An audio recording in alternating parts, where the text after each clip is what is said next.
All right, so now that we're at the ALU subcircuit, let's start off by adding in the core features, which would be the adder, making sure these are all 8-bit.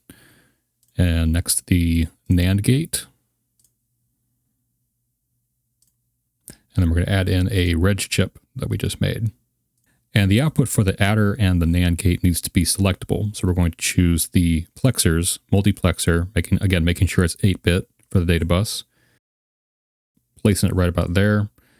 And then we're going to drag some wires from the outputs to the multiplexer. And the structure of this ALU is sort of circular, so the output from this multiplexer is going to feed into the input of this reg chip right here.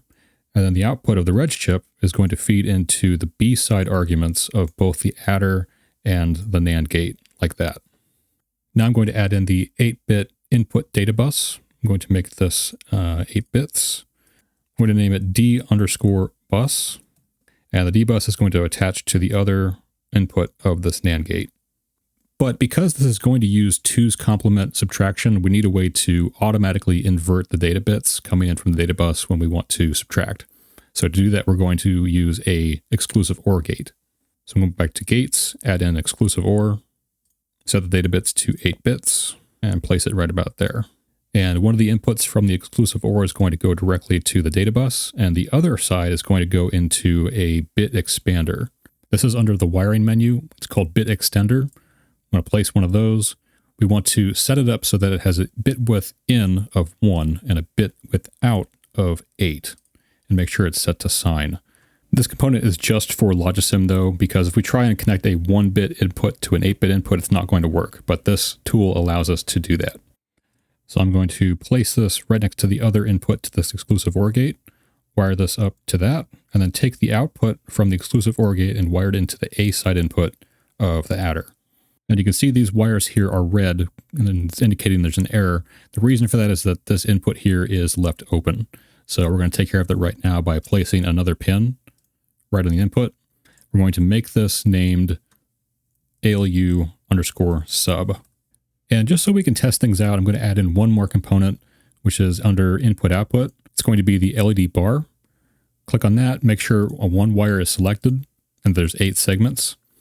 Place that over here, and then wire that to the output of the multiplexer. And you can see that all the segments here are a red color, which means that there's an error. And in this case, the error is because we've left the multiplexer selection pin open.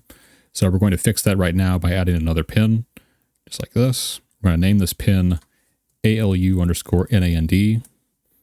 And we're going to then go down to gates, select not gate, place that right about here, and then wire the output of this pin to the NOT gate, and then wire that output to the multiplexer. And again, this NOT gate is here to match the hardware later on. But what we can do now is test the functionality of what we made so far. So going to the interaction tool here, I can start entering values into the data bus like this, and you'll see them reflected on the output here. If I click ALU sub, it will invert all of these bits, and you'll see that reflected here. And if I click ALU NAND, all of these lights should light up because the output of the register here is 0, just like that. So if those all work, then you're on the right track. Now let's give ourselves a way to interact with the reg chip, and so we can start doing arithmetic operations. First, we're going to need a way to trigger the clock input of the reg chip. To do that, we're going to use 2 pins. The first pin we're going to label N_CLK for the inverse of the clock signal. And then the second one we're going to set as N_ALU_EN, which is the ALU enable line. Now we want this so that the ALU will only update its internal register when both the clock and the ALU enable lines are both low at the same time. And for digital logic, you can do that with a NOR gate. So I'm going to select one of those. I'm going to go over to the properties here and make it a narrow gate, so it's a bit smaller. Move it over right about here, and then wire in the 2 control lines like that. And then the output from this is going to go to the CLK input. I'm going to drag this wire over just a little bit to move it out of the way. And next we want to set up this reset pin. So we're going to have yet another pin. And I'm going to name this one ALU_CLR.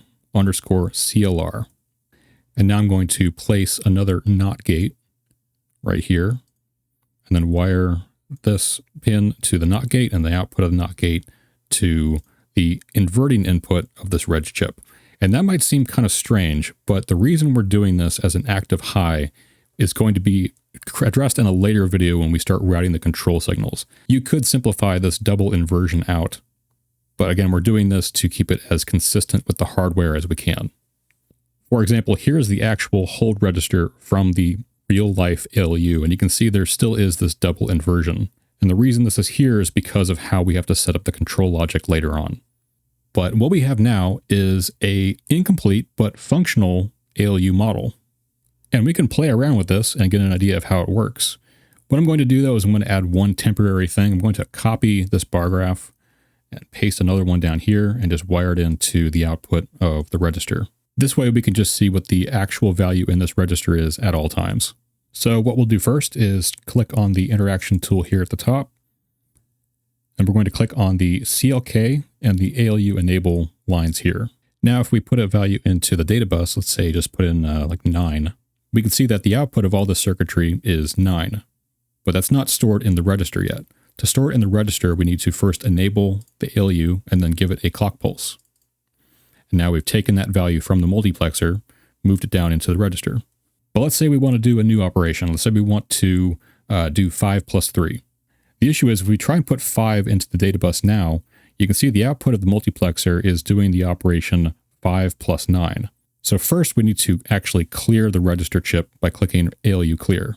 That resets the contents of this register back to 0. And now we can do a clock pulse to move 5 into the register. And now to add 3 to it, we change the data bus value to 3, and we have our result reflected here. And to store it, we give another clock pulse to the ALU. So 5 plus 3 equals 8. Now let's say we want to do a logical NOT operation on this value here. Basically, we're just going to invert all the bits. To do that with a NOT AND instruction, first we would set all the bits in the data bus to high, and then click ALU NAND. And what this does is it switches the outputs in the multiplexer from the adder to the NAND gate. So now we have our result here on the output. And to store it, we give it another clock pulse for the ALU. So by playing around with this, you can kind of get the idea of the flow of how the data is going to move through this ALU. So at this point, we're about 60% done with the ALU. So I think this is a good place to stop. And in the next video, we'll finish the ALU design by adding in all the rest of the features.